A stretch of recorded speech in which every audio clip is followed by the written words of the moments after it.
Hujan deras mengguyur kota malam itu, seolah mewakili perasaan Rizu yang hancur setelah lembur 10 jam di kantor.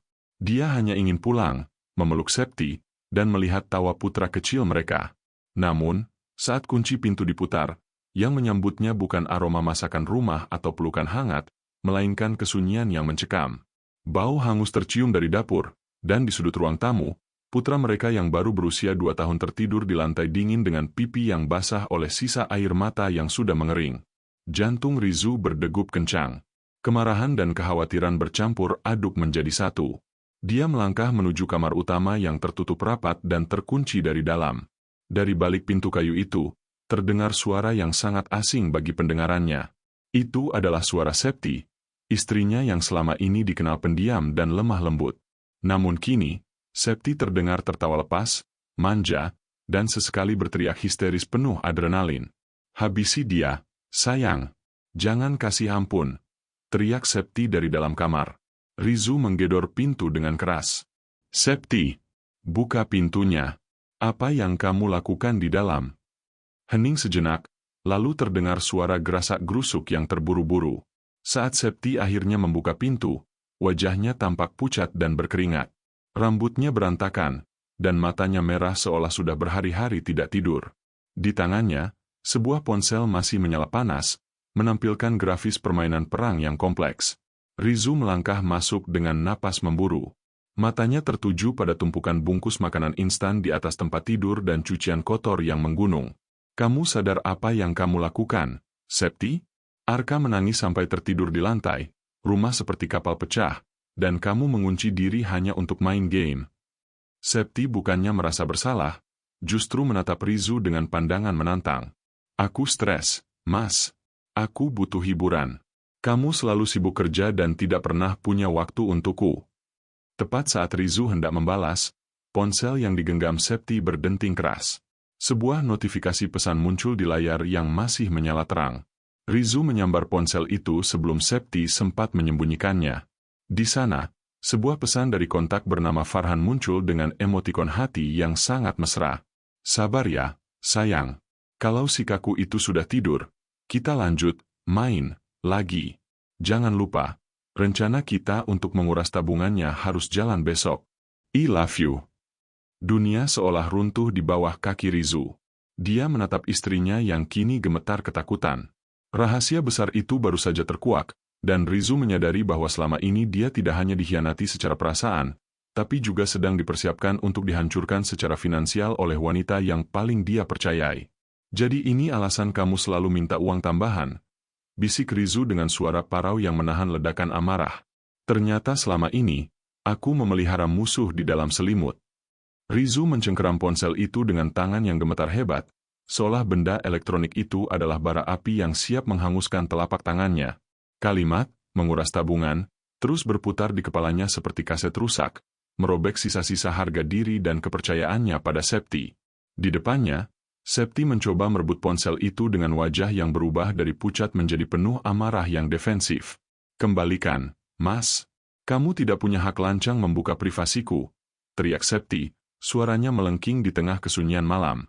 Rizu tidak membalas. Dengan napas yang memburu, dia membuka aplikasi perbankan di ponselnya sendiri. Jantungnya seolah berhenti berdetak saat melihat angka di layar. Saldo rekening bersama yang selama 3 tahun ini dia isi dengan cucuran keringat, uang yang dia kumpulkan dengan cara merapel jam lembur dan menghemat uang makan demi DP rumah impian mereka, kini hanya menyisakan angka 0 yang menyakitkan. 50 juta rupiah menguap tanpa sisa dalam waktu kurang dari 2 bulan. Rizu memeriksa riwayat transaksi. Matanya memanas melihat rentetan transaksi, top up, game dan transferan berulang kali ke rekening atas nama Farhan dengan keterangan yang menyayat hati. "Untuk sayangku Farhan," atau "biar kamu makin keren di arena." 50 juta, Septi. Suara Rizu terdengar parau, hampir pecah. "Aku makan mie instan setiap siang di kantor supaya kita bisa punya rumah. Aku menahan diri tidak beli sepatu baru meski alasnya sudah bolong. Dan kamu memberikan semua itu untuk laki-laki yang bahkan tidak pernah kamu temui secara nyata." Septi terisak, tapi bukan isak tangis penyesalan. Itu adalah tangisan seorang pecandu yang merasa terpojok. "Kamu tidak mengerti, Mas. Farhan adalah satu-satunya orang yang menghargaiku. Di game itu, aku adalah ratu, aku dihormati. Farhan butuh modal untuk turnamen, dan kalau dia menang, dia janji akan mengembalikan semuanya 10 kali lipat. Dia hanya memanfaatkanmu, Septi. Kamu hanya ATM berjalan untuknya. Bentak Rizu, air mata kemarahan akhirnya jatuh juga. Rizu kemudian menemukan satu fakta yang lebih mengerikan saat jarinya terus menggeser layar. Ada sebuah pesan baru masuk, bukan dari Farhan, melainkan sebuah notifikasi dari aplikasi pinjaman online. Septi bukan hanya menghabiskan tabungan mereka, dia juga telah menjaminkan data pribadi Rizu untuk meminjam uang belasan juta rupiah demi membiayai gaya hidup virtual Farhan. Tepat saat itu, ponsel Septi bergetar lagi. Sebuah panggilan video masuk dari Farhan. Rizu menatap layar itu dengan tatapan kosong, sementara Septi berusaha menerjang untuk mematikan perangkat tersebut. Rizu menggeser tombol hijau, dan wajah seorang pria muda yang tampak angkuh muncul di layar, sedang berada di sebuah kafe mewah yang mungkin dibayar dengan uang keringat Rizu. Hai sayang, uangnya sudah masuk ya. Tapi kayaknya masih kurang buat beli motor baru. Kamu bisa, usahakan, lagi dari suamimu yang bodoh itu, kan? Ucap pria di layar itu dengan nada meremehkan tanpa sadar bahwa yang menatapnya sekarang adalah Rizu. Wajah angkuh pria di layar ponsel itu seketika membeku. Senyum meremehkan yang tadi menghiasi bibir Farhan hilang ditelan keheningan yang mematikan saat dia menyadari bahwa yang menatapnya bukan Septi, melainkan Rizu. Panggilan itu langsung diputus secara sepihak, meninggalkan layar hitam yang memantulkan wajah Rizu yang hancur dan basah oleh air mata. Di sudut kamar, Septi terduduk lemas, menutupi wajahnya dengan kedua tangan, bahunya terguncang hebat oleh tangisan yang terdengar lebih seperti ketakutan daripada penyesalan. Jadi, ini, investasi, yang kamu banggakan. Suara Rizu terdengar dingin, jauh lebih menakutkan daripada teriakan amarah manapun. Laki-laki ini memanggilmu sayang, memeras keringat suamimu, dan kamu menyebutnya sebagai bentuk penghargaan. Septi mendongak, matanya berkilat penuh delusi. Kamu tidak tahu apa-apa, Mas. Farhan itu pemain berbakat. Dia butuh modal untuk masuk tim besar. Kalau dia sukses, dia akan menjemputku. Dia bilang dia akan memberiku hidup yang lebih layak daripada hanya menjadi ibu rumah tangga yang kamu abaikan setiap hari. Rizu tertawa getir, sebuah tawa yang penuh dengan luka. Dia tidak melayani perdebatan itu. Dengan sisa ketenangan yang dia miliki, Rizu membawa ponsel Septi ke ruang tengah.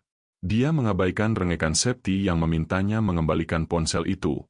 Di bawah lampu ruang tamu yang temaram, Rizu mulai menelusuri lebih dalam siapa sosok Farhan ini. Dia masuk ke dalam grup komunitas game yang diikuti istrinya, mencari jejak digital pria yang telah menghancurkan rumah tangganya. Berjam-jam Rizu terjaga, membedah setiap percakapan dan profil media sosial yang terhubung. Hasilnya jauh lebih mengerikan dari sekadar perselingkuhan emosional. Farhan bukan sekadar pemain game, dia adalah predator yang memang mengincar ibu-ibu muda yang merasa kesepian di dunia virtual. Lewat seorang teman lama yang mengerti teknologi, Rizu berhasil melacak alamat protokol internet, IP, dan data asli di balik akun pro player tersebut. Tangan Rizu mengepal hingga kukunya memutih saat sebuah foto muncul di layar laptopnya. Farhan bukan tinggal di luar kota seperti yang dia ceritakan pada Septi. Farhan ternyata tinggal di kota yang sama, hanya berjarak beberapa kilometer dari rumah mereka.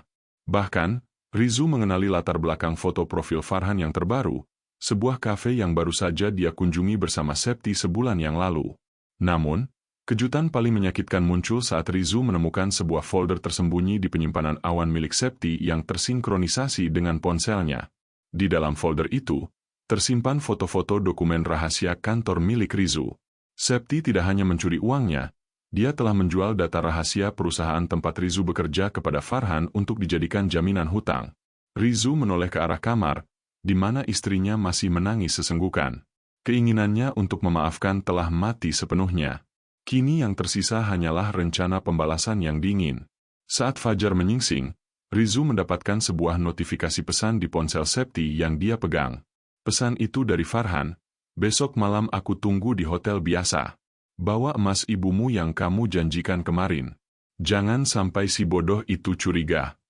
Pesan singkat di layar ponsel itu seperti belati yang menghujam tepat di ulu hati Rizu. Emas milik ibunya. Itu bukan sekadar perhiasan. Itu adalah satu-satunya warisan almarhumah Ibunda Rizu yang dia simpan dengan penuh takzim untuk biaya sekolah putranya, Arka, di masa depan. Menyadari bahwa Septi, wanita yang dia pilih sebagai ibu bagi anaknya, tega menjadikan kenangan suci itu sebagai tumbal bagi laki-laki asing di dunia maya, membuat sisa-sisa empati di hati Rizu mati seketika. Rizu melangkah perlahan menuju lemari kecil di sudut kamar, tempat kotak beludru merah itu biasanya disimpan. Dengan tangan gemetar, dia membukanya. Kosong. Hanya ada secari kain pembersih perhiasan yang tertinggal. Di belakangnya, Septi berdiri mematung, menatap punggung suaminya dengan mata yang membelalak ketakutan. "Di mana emas ibu, Septi?" tanya Rizu, suaranya rendah namun penuh dengan getaran kemarahan yang tertahan. Septi terdiam, bibirnya keluh. Dia mencoba mencari alasan, namun lidahnya seolah lumpuh. "Mas, aku cuma pinjam sebentar." Farhan bilang dia butuh jaminan untuk. "Cukup," bentak Rizu, berbalik dengan tatapan yang begitu dingin hingga membuat Septi terjengit mundur. "Jangan sebut nama bajingan itu lagi di rumah ini." Rizu tidak meledak dalam amukan fisik. Dia justru terdiam cukup lama, menarik napas panjang seolah sedang mengumpulkan seluruh kepingan jiwanya yang hancur. Dia meletakkan ponsel Septi di atas meja dengan tenang, sebuah ketenangan yang jauh lebih mengerikan daripada badai. Dalam kepalanya, sebuah rencana mulai tersusun. Dia tidak akan membiarkan mereka menang. Jika Septi ingin bermain permainan ini, maka Rizu akan memastikan dialah yang menentukan bagaimana akhir permainannya. Keesokan harinya, Rizu berpura-pura berangkat kerja seperti biasa. Namun, alih-alih menuju kantor, dia pergi ke sebuah toko kamera untuk menyewa peralatan pengintai dan menghubungi seorang rekan lama yang bekerja di bidang keamanan. Dia juga mengambil sisa tabungan darurat yang dia simpan di rekening rahasia yang tidak diketahui Septi. Malam yang dijanjikan tiba. Rizu melihat Septi berdandan dengan sangat rapi, mengenakan gaun yang dulu Rizu belikan untuk merayakan ulang tahun pernikahan mereka. Septi berpamitan dengan alasan ingin pergi ke rumah temannya untuk urusan mendesak. Rizu hanya mengangguk pelan, mencium kening istrinya untuk terakhir kali, sebuah ciuman perpisahan yang terasa seperti es. Rizu membuntuti taksi yang dinaiki Septi dari jarak aman. Mobil itu berhenti di depan sebuah hotel kelas menengah di pinggiran kota. Dengan topi rendah dan masker, Rizu masuk lobi, menyaksikan istrinya berjalan menuju lift dengan wajah yang tampak berbinar, sebuah binar kebahagiaan yang tidak pernah lagi Rizu lihat di rumah. Saat pintu lift tertutup, Rizu menerima sebuah notifikasi dari rekannya yang sudah berada di lantai atas. Dia sudah masuk ke kamar 402. Farhan sudah di dalam. Tangan Rizu mengepal kuat. Dia melangkah menuju lift, membawa kamera dan sebuah kenyataan pahit yang siap dia ledakan di depan wajah mereka. Namun, tepat sebelum lift terbuka di lantai 4, Rizu melihat sesuatu di layar ponselnya yang dikirim oleh temannya, sebuah rekaman audio dari dalam kamar yang membuat darahnya mendidih. Farhan sedang tertawa sambil menghitung uang tunai, sementara terdengar suara pria lain di dalam kamar itu. Septi bukan hanya bertemu dengan satu orang. Pintu lift terbuka dengan denting halus yang terdengar seperti lonceng kematian di telinga Rizu. Lorong hotel yang panjang dan sunyi itu terasa mencekam, setiap langkah kakinya di atas karpet tebal terasa berat, seolah-olah seluruh beban dunia sedang menekan pundaknya. Di tangannya, ponsel terus memutar suara dari alat penyadap yang dipasang rekannya. Suara tawa Farhan yang melengking bersahutan dengan suara berat seorang pria lain yang belum Rizu kenali. "Ayo, Septi, jangan malu-malu. Bos sudah menunggu. Kamu bilang mau melunasi hutang, top up, itu, kan?" Suara Farhan terdengar begitu licin dan menjijikan. Rizu berhenti tepat di depan pintu kamar 402. Dadanya sesak, oksigen seolah hilang dari sekitarnya. Dia mendengar suara Septi yang terisak, namun anehnya, isakan itu bercampur dengan nada memohon yang memuakan. "Tolong, Farhan, aku sudah bawa emas ibu mertuaku. Ini nilainya mahal. Tolong hapus video-video itu. Aku tidak mau Rizu tahu." "Video itu jaminan, sayang," sahut pria asing itu dengan nada rendah yang mengancam. "Kalau emas ini belum cukup menutupi bunga pinjamanmu, kamu tahu apa yang harus kamu lakukan di depan kamera ini sekarang." Tanpa berpikir panjang, amarah yang selama ini tertahan meledak.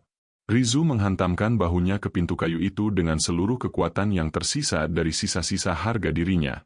Brak! Pintu terbuka paksa, menghantam dinding dengan dentuman yang memekakan telinga. Pemandangan di dalam kamar itu jauh lebih menghancurkan daripada imajinasi terburuk Rizu. Septi terduduk di tepi ranjang dengan wajah sembab dan baju yang sedikit berantakan. Di depannya, Farhan, pria yang tampak jauh lebih dekil daripada foto profilnya, sedang memegang sekotak perhiasan emas milik almarhumah Ibu Rizu. Di sudut ruangan, seorang pria bertato sedang menyesuaikan posisi kamera tripod yang mengarah tepat ke arah Septi. "Mas Rizu." Septi menjerit. Wajahnya berubah pucat pasi seolah melihat hantu. Dia mencoba berlari ke arah Rizu, namun kakinya lemas dan dia jatuh tersungkur di lantai. Farhan terkejut, namun dengan cepat dia mengubah raut wajahnya menjadi seringai yang menantang. Dia tidak tampak takut. "Oh, jadi ini si suami bodoh yang sering diceritakan Septi? Baguslah kamu datang. Istrimu ini punya hutang besar padaku, dan karena dia tidak punya uang lagi, dia setuju untuk melakukan pertunjukan kecil untuk kami." Rizu melangkah maju, matanya tertuju pada emas ibunya yang dicengkeram Farhan. "Kembalikan emas itu, bajingan," desis Rizu dengan suara bergetar karena emosi yang meluap. "Ambil saja kalau berani," tantang Farhan sambil mengangkat sebuah flash disk hitam. "Tapi ingat, di dalam sini ada semua data rahasia kantormu yang diberikan Septi padaku. Satu klik saja, dan bukan cuma rumah tanggamu yang hancur, tapi karir dan masa depanmu juga akan berakhir di penjara. Sekarang, pilih mana, emas ini, atau harga dirimu." Rizu terpaku. Dia menatap Septi yang merangkak memohon di kakinya, lalu menatap Farhan yang tertawa penuh kemenangan. Dia menyadari satu hal yang paling menyakitkan. Septi bukan hanya mengkhianati cintanya, tapi dia telah menjual seluruh hidup Rizu demi lelaki sampah di depannya. Tawa Farhan pecah, menggema di ruangan hotel yang sempit itu, terdengar begitu memuakkan di telinga Rizu. Flash disk hitam di tangan Farhan seolah menjadi simbol kekalahan telak bagi Rizu, sebuah pilihan mustahil antara warisan suci ibunya atau masa depan karirnya. Di bawah kaki Rizu, Septi masih terisak, memegangi ujung celana suaminya dengan jemari yang gemetar. Namun Rizu tidak lagi merasakan getaran cinta di sana. Yang dia rasakan hanyalah sisa-sisa pengkhianatan yang dingin. "Ayo, Rizu. Jangan lama-lama berpikir. Waktu adalah uang, dan bos saya di sudut sana sudah mulai tidak sabar," desak Farhan dengan nada mengejek, melirik pria bertato yang masih berdiri di belakang kamera. Rizu menarik napas panjang, lalu perlahan, seringai tipis muncul di wajahnya yang semula tegang. Dia melepaskan tangan Septi dari kakinya dengan gerakan pelan namun tegas, seolah sedang membuang sampah yang menghalangi jalannya. Dia melangkah maju, menatap tepat ke mata Farhan tanpa ada lagi rasa takut. "Kamu benar, Farhan. Waktu adalah uang," ucap Rizu dengan nada bicara yang berubah menjadi datar dan sedingin es. "Dan kamu baru saja membuang-buang waktumu untuk sebuah benda yang tidak berguna." Farhan mengerutkan kening. "Apa maksudmu? Istrimu sendiri yang mengambil ini dari laptop kantormu. Jangan coba-coba menggertakku." Rizu mengeluarkan ponselnya sendiri dan menekan sebuah tombol. Seketika, layar televisi di kamar hotel itu menyala, menampilkan sebuah siaran langsung dari sudut pandang yang sangat familiar, kamera pengintai yang dibawa rekan Rizu di luar kamar. "Data di flash disk itu? Itu adalah umpan yang sudah aku siapkan sejak aku menyadari kamu sering mengutak-atik laptopku saat aku mandi, Septi." Wajah Septi mendongak, matanya membelalak. "Mas, apa maksudmu?" "Semua file itu adalah data palsu yang sudah ditanami malware pelacak," lanjut Rizu, suaranya naik 1 oktav. "Begitu flash disk itu dicolokkan ke perangkat apapun, semua lokasi, identitas, dan aktivitas ilegal di komputer itu akan langsung terkirim ke server pusat kepolisian dan tim IT kantorku. Dan sekarang, Farhan, kamu baru saja memberikan bukti pengkhianatanmu sendiri kepada mereka." Pria bertato di sudut ruangan mulai panik dan mencoba mematikan kameranya, namun Rizu tidak berhenti di situ. Dia menatap Septi dengan tatapan yang menghancurkan jiwa istrinya. "Dan kamu, Septi, kamu pikir aku tidak tahu soal emas ibu? Emas yang kamu bawa itu adalah replika. Emas yang asli sudah aku pindahkan ke deposit box bank atas nama Arka sejak minggu lalu." Septi menjerit histeris, menyadari bahwa dia telah dipermainkan oleh suami yang dia anggap bodoh. Di saat yang sama, suara gaduh terdengar dari lorong hotel. Langkah kaki sepatu bot yang berat mendekat dengan cepat.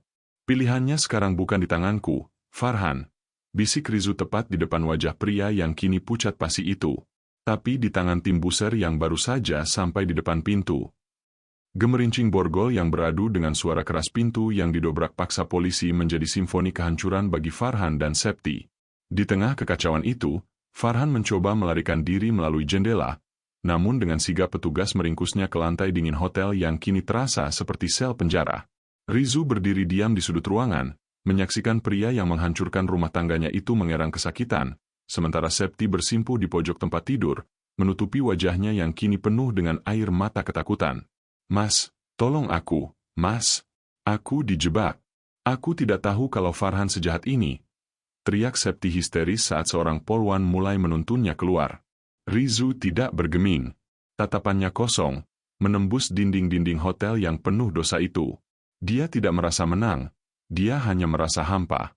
Semua amarah yang tadi membakar jiwanya kini menguap, meninggalkan abu yang menyesakkan dada. Saat polisi membawa mereka semua ke kantor pusat untuk pemeriksaan lebih lanjut, Rizu hanya memikirkan satu nama, Arka. 2 hari berlalu sejak malam kelam itu. Rizu duduk di ruang tamu rumahnya yang kini terasa begitu luas dan sunyi. Arka sedang tertidur lelap di kamar, tidak tahu bahwa dunianya sedang hancur berkeping-keping. Saat itulah, pintu rumah diketuk. Itu adalah pengacara Septi, bersama dengan ibu mertua Rizu yang datang dengan wajah penuh amarah dan kesedihan. "Kamu tega, Rizu. Bagaimanapun, Septi itu ibu dari anakmu," teriak ibu mertuanya sambil terisak. "Cabut laporanmu. Dia hanya hilaf karena merasa kesepian." Rizu menyerahkan berkas-berkas bukti transaksi pinjaman online dan bukti pencurian data kantor yang dilakukan Septi. "Ibu, dia bukan hanya hilaf. Dia merencanakan kehancuran saya bersama laki-laki itu.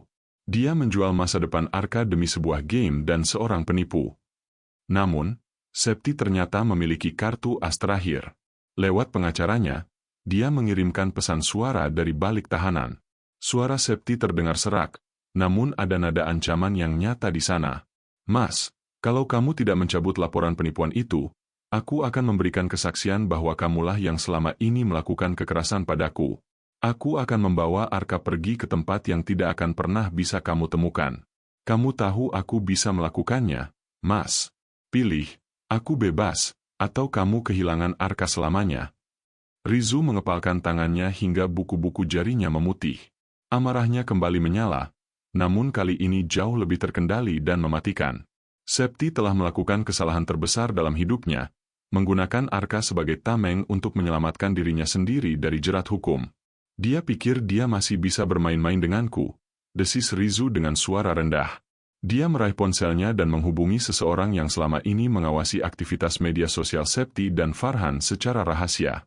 Ada satu rahasia lagi yang belum Rizu bongkar, sebuah rahasia yang akan membuat Septi menyesal telah mengancamnya dengan nama Arka. Ancaman Septi yang menggunakan Arka sebagai tameng seolah menjadi tetes terakhir yang meluapkan bejana kesabaran Rizu. Di ruang tamu yang remang-remang itu, Rizu menatap ibu mertuanya yang masih menangis terseduh-seduh, memohon belas kasihan untuk anaknya yang sudah berkhianat.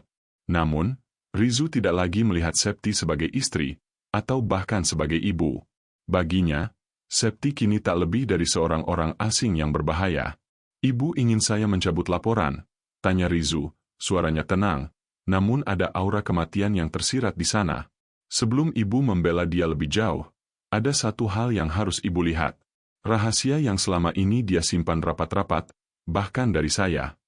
Rizu mengeluarkan sebuah tablet dan memutar sebuah video rekaman CCTV tersembunyi yang dia pasang di sudut kamar anak mereka, Arka, sebulan yang lalu. Video itu merekam kejadian di siang hari saat Rizu sedang bekerja keras di kantor. Di layar itu, terlihat Arka yang masih balita menangis histeris di samping tempat tidur karena lapar dan popoknya yang penuh. Namun, Septi tidak bergeming. Dia duduk di depan komputer dengan headset besar, tertawa manja sambil melakukan panggilan video dengan Farhan. Hingga tiba pada bagian yang membuat ibu mertua Rizu menutup mulutnya karena ngeri. Karena merasa terganggu oleh tangisan Arka, Septi mengambil sebuah botol susu dan memasukkan sesuatu ke dalamnya, obat tidur cair dosis dewasa, agar Arka segera diam dan tertidur lama sehingga dia bisa mabar dengan Farhan tanpa gangguan. Itu tidak mungkin. Septi tidak mungkin sejahat itu, isak ibu mertuanya. Tubuhnya gemetar melihat cucunya yang malang dipaksa tidur dengan obat-obatan. "Itu bukan satu-satunya rahasia, Bu. lanjut Rizu, suaranya kini bergetar karena amarah yang mendidih. Saya sudah melakukan tes DNA minggu lalu tanpa sepengetahuan siapapun karena kecurigaan saya pada kedekatan Septi dengan Farhan di masa lalu, sebelum kami menikah. Rizu melemparkan sebuah amplop coklat ke atas meja.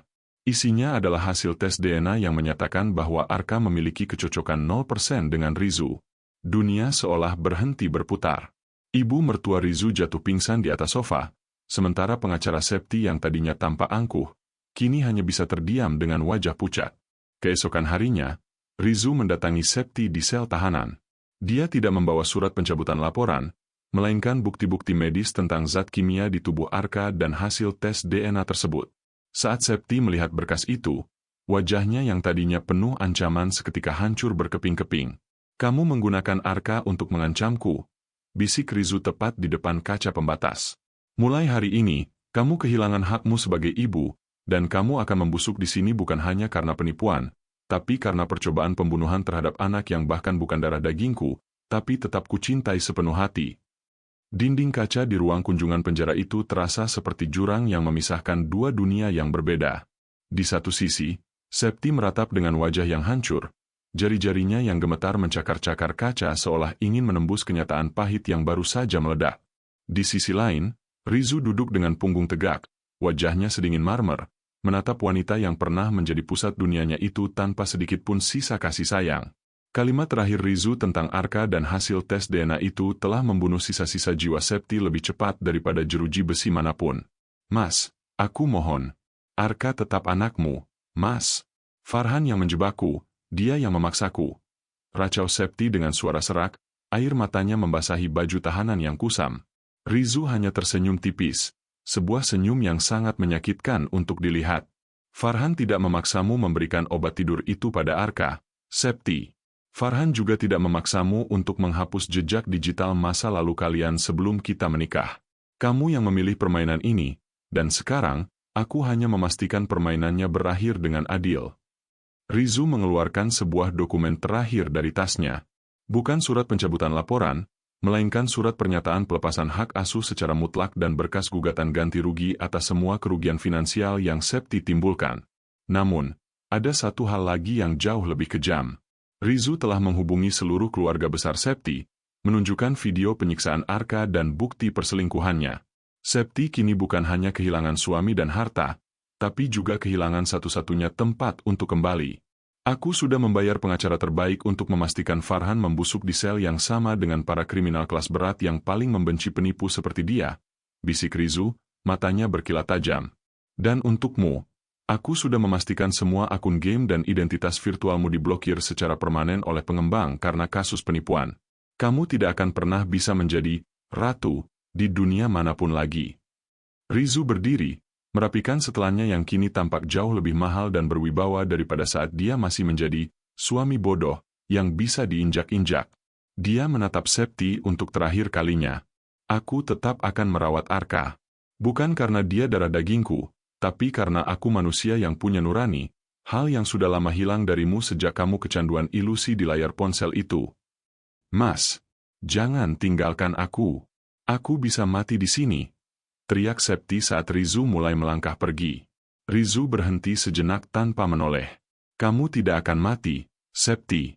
Kamu akan hidup lama di dalam sini, dalam kesunyian yang paling dalam, tanpa ponsel, tanpa game, dan tanpa siapapun yang peduli padamu. Itu adalah hadiah terakhir dariku. Rizu melangkah keluar dari penjara, disambut oleh udara malam yang bersih. Namun, di balik ketenangannya, Rizu tahu ada satu langkah terakhir yang harus dia selesaikan sebelum dia benar-benar bisa menutup bab kelam ini dan memulai hidup baru bersama Arka. Langkah yang melibatkan sisa uang Farhan yang masih tersimpan di luar sana. Langkah kaki Rizu bergema di pelataran parkir penjara yang sepi. Udara malam yang dingin menusuk tulang, namun hatinya justru terasa hangat oleh sebuah keputusan besar. Bayangan wajah Septi yang hancur di balik kaca tadi adalah akhir dari sebuah ilusi, namun baginya, perjuangan sesungguhnya baru saja dimulai. Rizu masuk ke dalam mobilnya, membuka laptop, dan melakukan satu hal terakhir yang telah dia persiapkan dengan matang, melacak sisa aset digital milik Farhan yang belum sempat disita polisi. Dengan bantuan rekan itnya, Rizu berhasil menembus dompet kripto rahasia milik Farhan. Di sana tersimpan sisa uang hasil menipu puluhan wanita kesepian lainnya, totalnya hampir mencapai 200 juta rupiah. Tangan Rizu tidak bergetar. Dia tidak mengambil 1 sen pun untuk dirinya sendiri. Dengan beberapa klik cepat, dia mengalihkan seluruh saldo tersebut ke sebuah yayasan rehabilitasi anak-anak korban penelantaran orang tua dan panti asuhan tempat dia berjanji akan mendonasikan atas nama Arka. "Ini bukan uangku, dan ini pasti bukan uangmu, Farhan," bisik Rizu sambil menekan tombol enter. "Biarlah uang haram ini menjadi penebus dosa bagi anak-anak yang nasibnya hampir sama seperti Arka." Keesokan paginya, berita meledak. Farhan dikabarkan mengalami luka parah di dalam sel setelah identitasnya sebagai predator dan penipu uang wanita disebarkan secara anonim di kalangan narapidana. Sementara itu, Septi resmi dijatuhi hukuman berat tanpa dukungan dari satupun anggota keluarga. Dia benar-benar sendirian, terkunci dalam keheningan yang dia ciptakan sendiri, meratapi hilangnya semua kemewahan palsu yang dulu dia puja di layar ponselnya. Rizu pulang ke rumah, tempat Arka baru saja terbangun dari tidurnya. Bocah kecil itu tersenyum lebar dan merentangkan tangan mungilnya sambil memanggil, "Papa." Rizu memeluk Arka dengan erat. Air matanya jatuh membasahi bahu kecil itu. Di titik ini, Rizu menyadari bahwa pengkhianatan Septi memang menghancurkan hatinya, tapi juga menyelamatkan jiwanya. Dia kehilangan seorang istri yang palsu, tapi dia memenangkan seorang putra yang nyata. Darah mungkin tidak menyatukan mereka, tapi cinta dan pengorbanan telah mengikat mereka lebih kuat dari ikatan biologis manapun. Kesimpulan cerita. Kisah Rizu dan Septi adalah pengingat keras bahwa dunia digital bisa menjadi candu yang membutakan nurani. Saat seseorang lebih memuja validasi di balik layar daripada kehangatan di rumah, saat itulah kehancuran dimulai. Kejujuran adalah fondasi tertinggi dalam rumah tangga, dan sekali itu diruntuhkan demi ilusi, maka bersiaplah untuk kehilangan segalanya.